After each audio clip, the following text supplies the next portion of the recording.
I'm the Rasta Witch. Here's where we learn the way of the Yansui Rasta, which is to say, my kind of Ital. Please subscribe and begin your own kind of Yansui witchcraft. All roads lead to Rome. Home. Okay, the number of completion. Today we are doing the sevens in the tarot deck, the minor arcana. So 7 is the number of completion. Of course, there's 7 days in the week. The earth was created in 7 days. So that's where that all comes from. The corresponding Hebrew word is netzach, which means victory. After crossing the abyss with number 4, we made the feminine side of the upper polarity, the archetypes. Then on number 5, the masculine side. So then at number 6, we had the self. So now we go from the self, number 6, to number 7, and we begin to form the lower polarity. Netzach. Number 7, the feminine side of the lower polarity. It's about feelings, emotions, and imagination. To take an imaginative look, an imaginative outlook. Discernment, wise choices. See, these are all people making choices. Okay, so now we'll start out on the 7 of Wands. Wands is fire energy, so passion, the energy to assertively move to the next thing. This card is Mars in Leo. This is the Valor card. Mars and Leo support each other with dynamic energy, and this combined energy is valor. It is the quality required in the moment. You will need to be valiant to defend your position, justifying your beliefs and values. It can mean someone wants to pick a fight with you. You feel embattled, but you have the courage to deal with it. So look at the card. I always think of Bob Marley's song, Get up, stand up for your rights. Here you can see this guy is on top of the world. See, look at that. Look at the mountains and the river. You know, he's taking the higher road.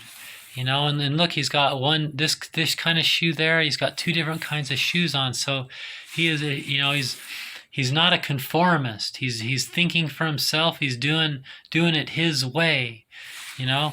And then all these other wands are trying to stop him, you know. And you can't really see the people at the end of these wands because it doesn't matter. It's that moment when you have to stand up for yourself. You know, this card, it's also has a regenerative energy, you know, taking the courage to fight and putting aside restrictions, you know, pick your battles. Okay, so now we move to the 7 of Cups. Okay, the 7 of Cups is Venus in Scorpio, the debauchery card. I'm a Taurus, so I like this card, debauchery. Tauruses we love debauchery. Scorpio takes us to the deepest recesses of ourselves, and Venus is the desire to love, so debauchery, self-indulgence. It can mean drug addiction, lust, fornication, vanity, believing in something against the mainstream.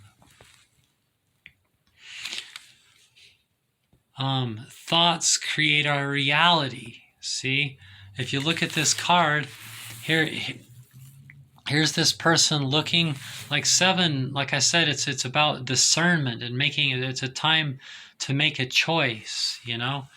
So these cards, it's kind of like thinking through the energy. The last card, the Seven of Wands, was thinking through that. It's that moment, but with the wand energy, fire energy. This is that moment, but with water energy, cup energy. So it's emotions and feelings, and we're at Netzach, so number 7 is about emotions and feelings. So this is a imagination. That's a dreamer. That person is dreaming, but this person is confronted with many choices. Look, a fun like Pete's dragon looking dragon, a wreath, a bunch of wealth, a castle, a snake. Ooh, that one might not be a good choice. A person under a cloth, like a surprise person. Who could it be? And then like a Greek god looking thing or something. So it's a dream. It's a card about illusions and dreams, but making your dreams come true beyond the illusion. It's a time to make a choice, but with a little bit of stoicism. And any choice could work. So what does your heart want? Too much dreaming, and it's time to choose. Maybe it doesn't matter so much which card you choose. Maybe it does. Maybe some choices are still bad, but spending too much time in the moment of dreaming, sometimes it's just time to make a choice and then build on that, or you'll just get stuck in the moment. Oh no, it's the Seven of Swords. Seven of Swords isn't so much a fun card. It's the Moon in Gemini. It's the futility card. It's futile, like they say. The emotional needs of the Moon will feel ill at ease in the airy realms of Gemini. You may have placed your hopes in a sterile situation or an untrustworthy person, an unstable effort, vain striving, and too much powerful opposition. Partial success by giving up on the brink of winning. Trying to evade consequences. If you look at this card, here this guy is, he's trying, he might have carried 7 swords, but he can only carry that many, So sometimes, this is swords, so this is the airy realm. It's thoughts and mindsets, There's 7 mindsets, and he has to pick. He can only take 5 of them, so he has to pick his mindsets and decide which ones to leave behind, But at the same time, look, there's the rest of the camps. Everybody's in their tents or over there in conversation there, and he's off in the background sneaking away. So he's like a thief, and he has to decide. You can only steal so much. You see this in movies a lot. There's a thief, and they have to. There's a bunch of gold, like a whole room full of gold, and they can only take so much gold, because the person that owns the gold is going to wake up, and they need to hurry up, So it's trying to evade consequences and trying to outsmart destiny, So it can, any tarot card can kind of have a variety of meanings. You have to apply it to the situation. Is it not so much a thief and an untrustworthy person as it is just you need to decide which mindsets to use? Or is it someone's trying to sneak away and they can only carry so many swords? This card also, if you look at it close, this one is the Moon in Aquarius, and so is this one, the Moon in Aquarius. See, but some of my books say it's the Moon in Gemini. So I'm not really 100% sure which one it is, but both Gemini and Aquarius are air signs. So it doesn't, it's the Moon ill at ease in the airy realms of an air sign,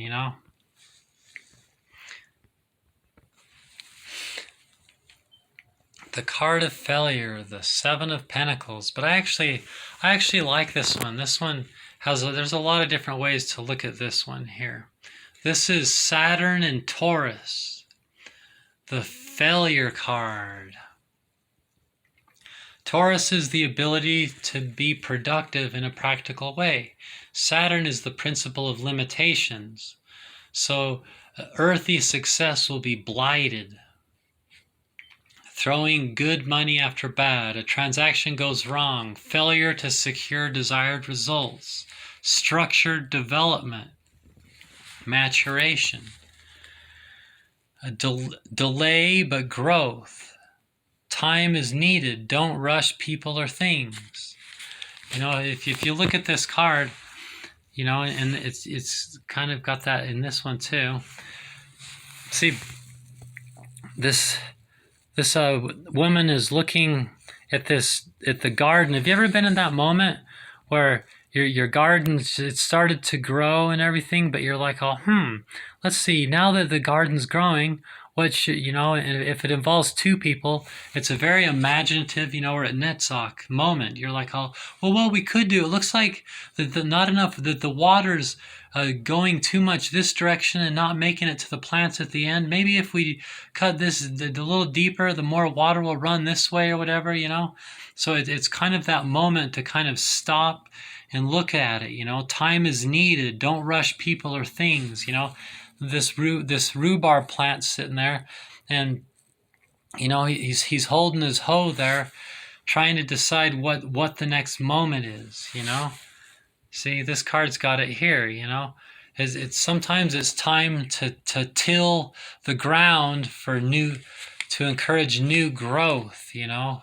Philanthropy, success and gain in material things, reaping, harvesting, multiplication, you know, nurturing that which is born, hard work ahead, you know, till the soil for new growth. Like I said, you know, you're over the hump, you know, rethink the method, you know, because this is earthy energy. So it's something that you're looking at, something that's begun, something that's already started, and it's manifesting itself, but it's you're over the hump, but now you got to plan out the next part of it, you know.